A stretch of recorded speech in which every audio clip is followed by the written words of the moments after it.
80 years after his death, a World War II veteran is returning home to his family in Colorado. Sergeant Harold A. Schaefer was killed in Germany, and his remains were just recently identified. He was born to an immigrant family and grew up in Denver's Globeville neighborhood. He was a girls' softball coach before entering the Army in 1943.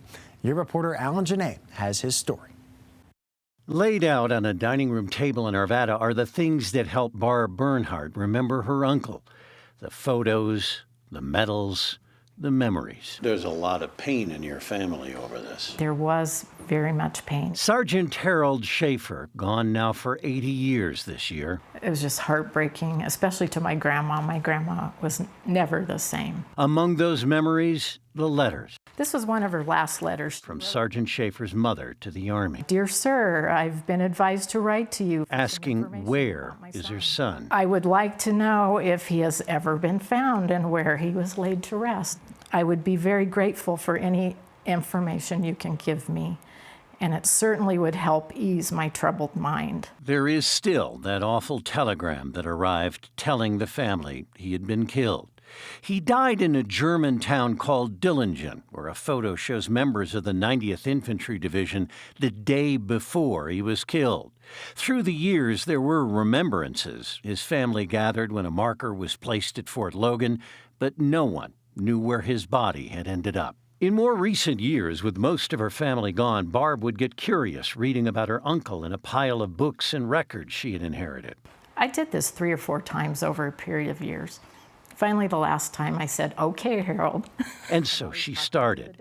She connected with a group in Germany that tried to find the remains of lost soldiers. And one day in 2021, she got a call from her German friend. And he said, you know, they got permission, the DPAA got permission to exhume 13 unknown soldiers from a plot which turned out to be in Normandy. The DPAA is the Defense POW MIA accounting agency. They seek out lost Americans, bringing them home to study the remains to identify them.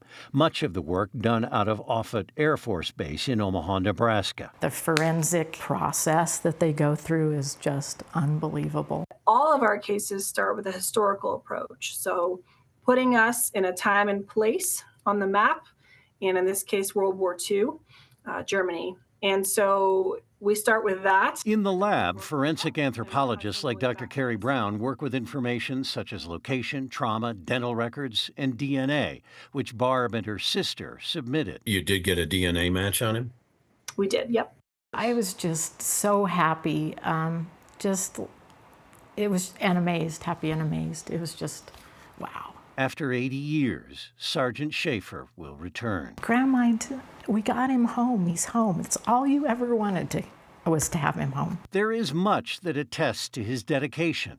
And in another letter kept by his family from Harold Schaefer's commanding officer and friend, there is bravery and there is heroism that won't be forgotten. He never failed us. All the boys who will come back won't forget how much your Harold and all the other Harolds gave up to make it possible. Yeah. That's the lieutenant who was his platoon leader. Yeah. I'm Alan Janae, covering Colorado First. Sergeant Harold Schaefer died in brutal trench fighting, killed instantly by a German machine gunner as he got up to help a wounded fellow soldier. He was at first buried by a German clergyman in Dillingen. Then later, when Americans returned, they moved unidentified remains like his to a cemetery in France's Normandy, where they were finally located and identified.